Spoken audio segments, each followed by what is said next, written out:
Do you want to move on to the Matt Taibbi, Ben Shapiro clip where we get to find out? Funny enough, guys, nobody watches the show. I thought people watched this show because we were funny. Sure as shit. That's why I thought I had this job, right? But not for any other real reason. But I've turned out that that's actually why some people, boomers, if you will, have decided that the left actually can't recruit anymore because we don't have anybody that's funny. It's actually the burgeoning right wing because they're the only ones with a sense of humor these days. Which, guys, if you've paid any attention to this show over a meaningful period of time, we've rated some right-wing humorists over the years. We've taken a look at their meme output. We've taken a look at their stars of their commentary game. Have to say, myself, I haven't been terribly impressed. But let me bite my tongue for a second and hear from a real beacon of wisdom about what young people want. Ben Shapiro and Matt Taibbi.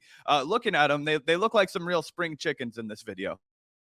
Yeah, so let's take a look at this clip that was going around. Obviously, people have been talking a lot about Matt Taibbi recently because he was one of the journalists selected by Elon Musk to break the Twitter files, which we discussed a little bit on the show. And I do think there was serious journalistic merit to that information. And I don't blame Matt Taibbi for breaking that information. I think pretty much any journalist would have done so if they were, given those that information to break.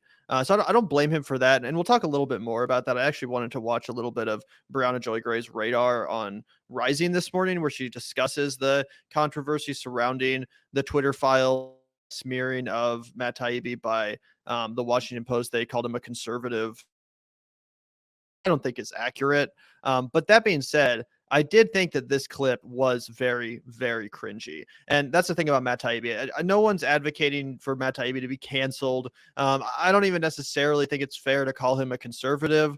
But that being said, regardless of your political ideology and regardless of the value of your work, which I do think there's a lot of value to a lot of Matt Taibbi's journalism. That doesn't mean we can't call a spade and acknowledge when something is cringy when it's cringy.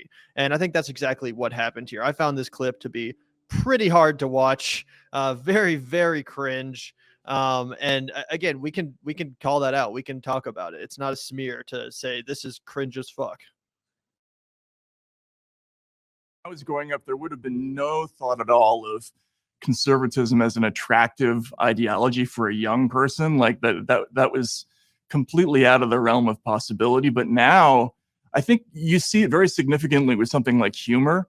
There's just no sense of humor on the political left now. And that used to be the exclusive province of the political left once upon a time. I mean, I grew up listening to Richard Pryor albums and, that Sam Kinison, that was my education growing up. And those were our people, we thought. And now all of a sudden, there's no joking allowed on this side of the aisle. And that's one of the things that's funny, incidentally, about Matt Walsh's movie is that it's done with a kind of sense of humor and a satirical bent that's sort of taboo on our side of the aisle now, which I find really strange because that was the problem people had with Matt Walsh's fucking fascist transphobic propaganda documentary. We just had a problem with his sense of humor. Oh, it got a little bit too jokey and edgy. No, that's not the problem anyone had with that fucking disgusting propagandistic piece of trash documentary.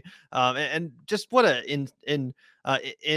insensitive way to frame this matter when you're talking about a real issue like that. I don't know, that bothered me. Oh yeah, 100%. I mean, look, I think that Matt Taibbi is just showing his ass here, and he's revealing that like every other boomer and his like nebulous of commentary world, from himself to Joe Rogan to fucking Dave Chappelle, Elon Musk, all these guys, is that he only wants to hear bad jokes about trans people. That is his benchmark.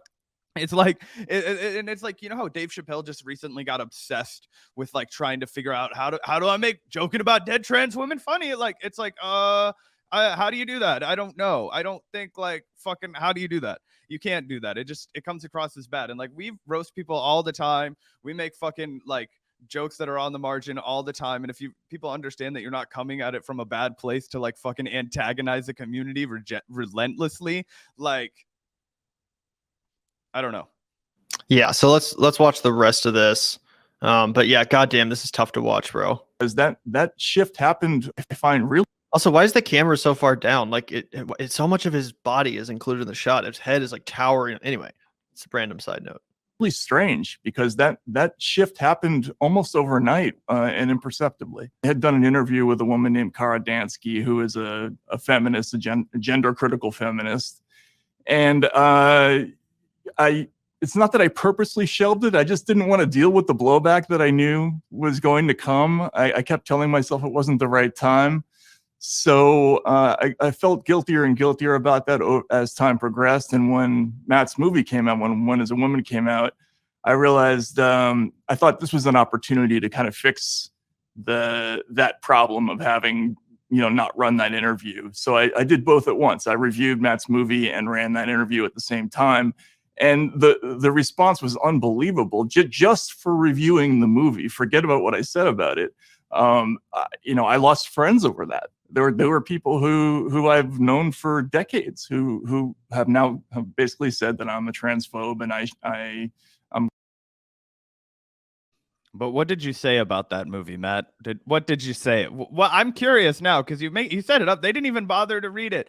I would have loved to read an ardent defense of the trans community and in a systematic unpacking of all of the propaganda and the misnomers and the fucking just jackassery that was the Matt Walsh film What Is a Woman? But that's not what happened.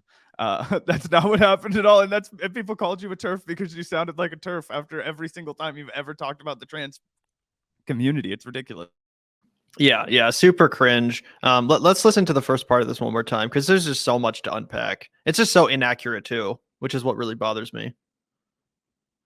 Thought at all of, I was growing up, there would have been no thought at all of conservatism as an attractive ideology for a young person. Like that was completely out of the realm of possibility. But now I think you see it very significantly with something like humor.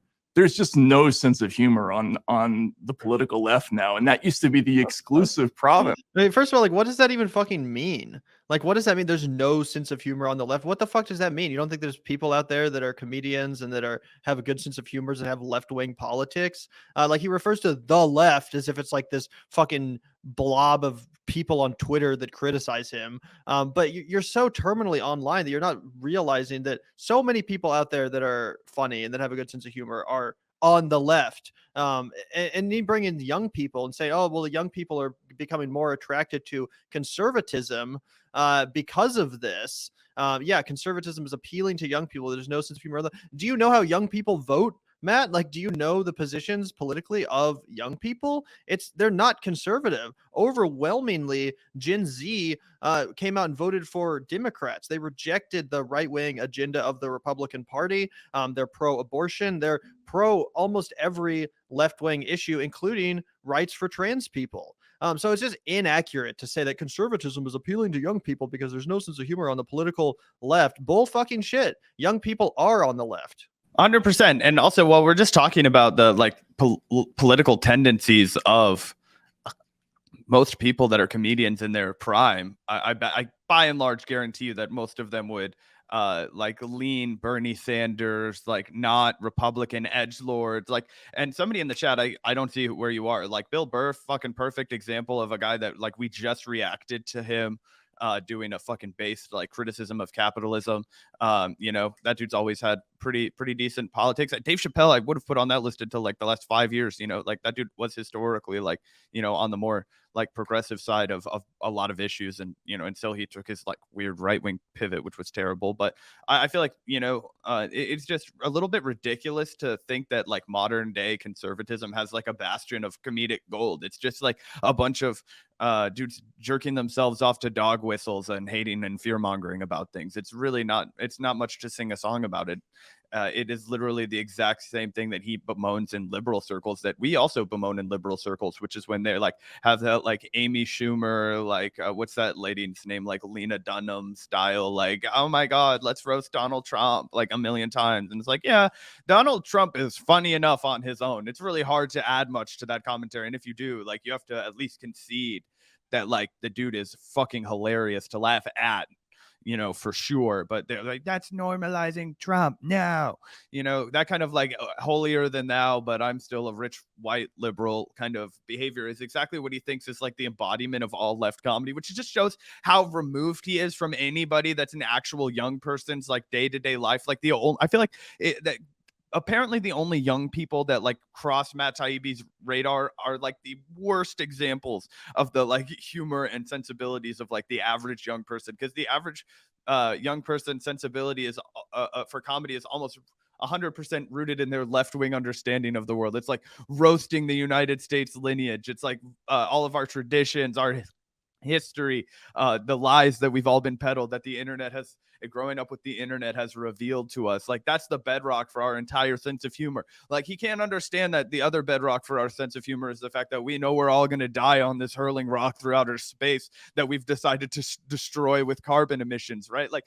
the nihilism and the like just the existentialism of growing up on an online in a time of like massive uncertainty that formed our entire comedic understanding is like so foreign to this guy because he's out of touch, right? And he's showing his ass here. But with the confidence that he says is, it's like, actually they're going to be driven to the right wing because that's what I've been driven to as an old man who doesn't really care about these like social problems that these kids keep trying to tell me about anymore, has been driven to, which is such piss poor analysis from a guy that usually delivers, some pretty thought provoking stuff like Matt Taibbi does.